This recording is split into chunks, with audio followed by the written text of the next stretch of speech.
We have just completed the Trans Siberian Railway. Whew, what a great feeling. We're here on the Trans Siberian Railway about to disembark on our last stop in Vladivostok in East Russia. We're going to show you guys how we did this for $250. Спасибо.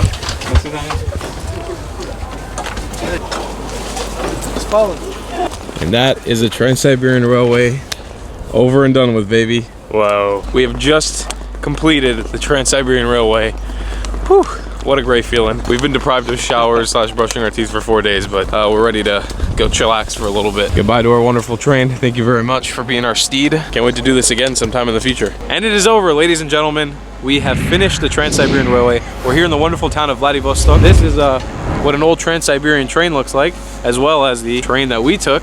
This is a similar model. We're here at the end of our 5,600 mile journey from Moscow all the way to Eastern Russia to the town of Vladivostok. And today we're gonna be talking to you guys about how the heck we did this for super cheap for $250 for the entire journey. This is Jack. He's the one who's been journeying with us along the journey as well. He's gonna have an input to put on this whole thing as well, because there were different price things for him, because he's British, I'm American, and we'll explain everything to you right now.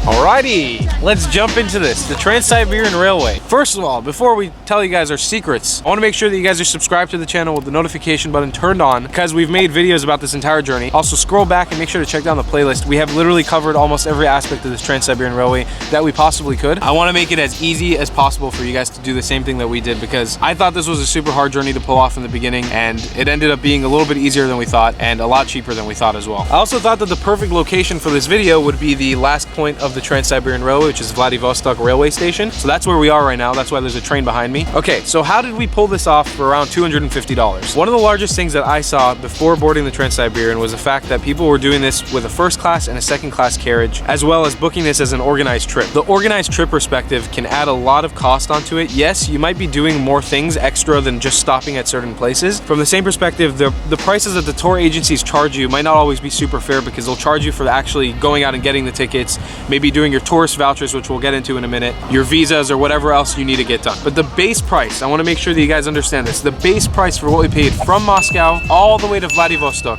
about 5,600 miles, was $250. It was 95 bucks for the first journey from Moscow to the town of Irkutsk in the middle of Siberia, and then from Irkutsk to Vladivostok was another $130. Both tickets were in a third class cart, so that means we were sleeping in a shared space with no closed doors. It's considered the lowest accommodation, where you have first, second class, and third class. We were in third class. You get your basic necessities like a bathroom, you get sheets, you get a blanket, pretty crappy bed, and not a lot of space to move around. But no complaints here. It was really awesome. Both journeys took us about 4 days, so it was about 4 days from Moscow to Irkutsk, and the last journey I think was just about 4 days. Yeah, it was like 3 days and a couple hours. And both of them dropped us off at very awkward times in the day. I think that's partly the reason why this thing was a little bit cheaper, but also the tickets go according to Moscow time, which we, for the first time, didn't know, and the second time I think we forgot about, and we got dropped off at really awkward times of the night. It was a little bit awkward when it came to that stuff, which I think aided in the price going down. So the way that both of us booked our tickets was through a website called Real Russia. This video is not sponsored by them in any way, shape, or form, but they have been the easiest way for us to try to book our tickets. Now, just to put this out there, I'm not claiming that we have the cheapest way of doing it, because I have a theory that you might actually be able to do it for even cheaper than what we did, but it is relatively cheap when it comes down to the scale of this journey. I think flying would cost you just around the same price, or maybe even more expensive to do it the way that we did it. So Real Russia kind of had a hub for us, all in English. I'm pretty sure it's a UK-based website, so you can actually go in there and choose the different cities. They'll actually let you book tickets all the way from Germany till the East Russia, sometimes China, Mongolia, Kazakhstan. They have a bunch of different cities and countries on there. Their website makes it really easy to just click and choose the city that you want to go to. But as well, a lot of things need to be covered before you actually come out and make the journey, especially if you need a visa. If your country requires a visa to come to Russia, you need to get a thing called a tourist voucher. You need to get a letter of invitation to Russia as well.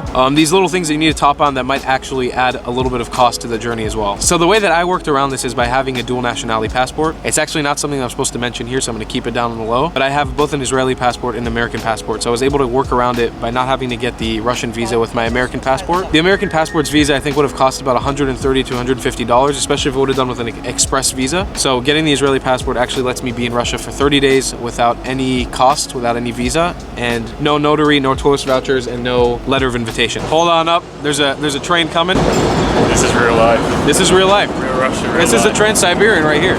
This is what we did. So also good to mention now that the train's coming is actually we did not do the Trans Siberian Express. I don't want you guys to get mixed up with that. We just did several train journeys that happened to go on the Trans Siberian Railway, which is the longest railway in the world, but not the Trans Siberian Express. That is a separate train that has its own kind of style. It's something you should look into doing separate to this. But this is just doing the Trans Siberian Railway for cheap. So as well, we should mention the journey was so cheap as a base rate, but it wasn't super cheap when it came to the other things we did.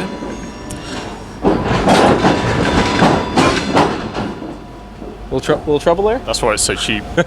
So yes, the base rate journey was pretty cheap, but the other costs that were involved weren't as cheap when it came to getting food and it came to actually the transport and the staying in the different cities that we were going to be. All these little costs added on top, which I think rounded around the trip's journey to about $700 when it came to everything in total, when it comes to like the visas and all the different things that we had to get. But one of the costs you should keep in mind is food. You have to sustain yourself essentially for 4 days. On the first part of the journey, 4 days on the next part of the journey. Whether you do this as a complete Trans-Siberian without stopping, or if you do this with breaks like we did, you'll have to get food for yourself. Now the food can come from different options. You can either get them on the train itself, because they have a snack shop on this train as well. They have ramen that they sell, little mashed potato cups that they sell, as well as different chocolates and candies. Both the trains that we were on actually have restaurants in themselves. I don't know if this is the same across all of the trains. I'm assuming that it is, but just in case it isn't, I don't want to lead you wrong way. But our trains had restaurants. I think it's fairly priced for being on a train. The food was not incredible either.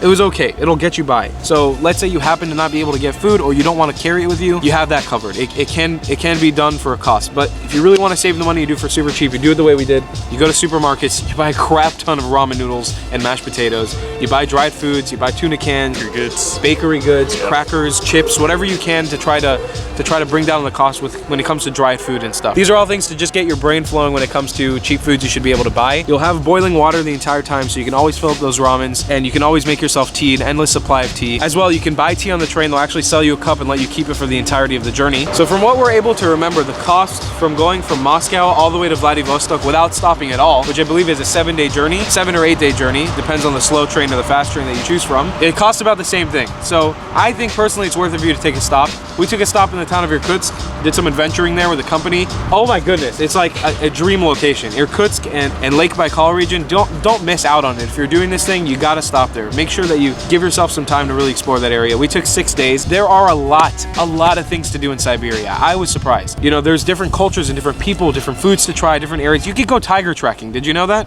You could go track Siberian tigers in the Siberian wilderness. The cost for us when it comes to hostel-wise, food-wise, and just the tours, it would have cost us, I think, a good $300 to $400 to stay there for the week that we did. But it didn't cost us anything because we obviously had some awesome sponsors helping us out. But yeah, it would have cost us about that price to do that as well. So you should keep that in mind. If you're not making YouTube videos and you can't get in touch with companies, it'll cost you something around that range. The problem with this Trans-Siberian is it can be very cheap for the base rates. But when you start adding the little tidbits, staying in Moscow, eating in Moscow, going to Vladivostok, going to the little costs will add up. So it's not a 250 flat rate trip, but it's 250 for this train journey. Something you should keep in mind as well is that you can actually go to the different railway stations without planning or pre-planning and buying, and you can buy tickets on the spot. We've heard of deals that were cheaper than what we got. We've also personally gone to the train station and found out that it was triple or double the price of what we paid. We went yesterday just to check how much it would cost to go back to Moscow, and it was 83,000 rubles, which came out to about $1,000-something to do the whole journey that we did without stopping. So keep in mind, I've heard that tickets sometimes run out. Depends on the season that you're in,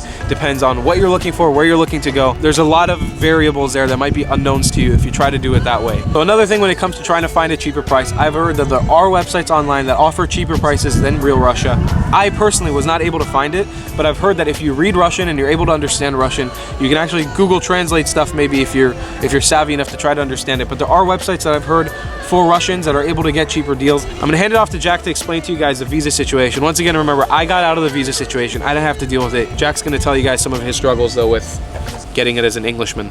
Yeah, so getting a visa was slightly complicated, especially if you come from England and a few other places. The main difficulties I had was trying to understand how to get the visa, and like Tal said earlier, that you need to get a tourist voucher and a letter of invitation, and the way you get those things is that you need to either find a tour guide or the places you're staying at, like a hostel or hotel, they will give you those things, but usually only for the days that you stay with them. We managed to find that Real Russia actually will give you those things for nothing as long as you buy the tickets with them for a range of 30 days. You need to then get your visa, which is really frustrating. It's a catch-22 situation. You can't really get your letter of invitation or tourist voucher without actually booking anything, even though the embassies will tell you don't book anything, because if you book something you might not get your visa. Most likely you'll get your visa, which is a good thing. Tour companies tend to not give it to you unless you book something. So book something first, get your letter of invitation, get your tourist voucher, then apply. It took me about 7 days, I would say. So definitely leave a space of about 2 weeks if you're doing your visa. At least 2 weeks. At least 2 weeks, Because we did this, we tried planning this whole thing in about a month, and it was very hectic the entire time. But if you want to be like two idiots, just plan it in like 2 weeks, get it done. But we managed to pull it off, which is still awesome. I mean, we're giving you the info here, so you could possibly do it. Yeah. And we've done the work for you, essentially. So I couldn't find this anywhere else on YouTube or online. It wasn't very helpful, to be honest. And as well, I want to add this as a little tidbit. If you guys have been watching the journey, then you'll know. If you haven't, you won't know that we actually did this entire journey from London. We started in London by buses, and then we made it all the way to Prague, and then from Prague to Moscow by buses. We crossed like 10 countries before we even got to Moscow and started crossing the entirety of Russia. It's an option for you. It's about the same price. It's another 50 euros with the Ecolines buses that we chose and Flixbus to make it from London all the way to Moscow with buses pretty much non-stop for about 4 or 5 days. It's hectic as hell. I think it was super rewarding though, because we got to see this massive landscape change, cultural change, architectural change. It's an option for you to be able to do. Know that if you're starting in the kind of Western world, in the tip of the Western world, anywhere in Europe, if you're starting in Spain or in Germany or in France or in Italy, you can do this whole entire journey without ever stepping foot on a plane. Yeah, that'll be the end of how you do the Trans Siberian for a stupid amount of money, for super cheap, and plan it like an idiot. We've done the work for you, like Jack said. It's here, it's all online. Check down the description, check all the links. Subscribe to my YouTube channel if you haven't already, and turn on that notification bell, because I do journeys, crazy, unconventional ways of traveling all the time. I've done a cargo ship journey crossing the Atlantic Ocean and crossing the Mediterranean Sea, so make sure you check that out as well if you haven't. And we'll see you next time when we head off to freaking South Korea or somewhere else in Asia. It'll be awesome. We'll see you then. I love you long time, Clats. Goodbye.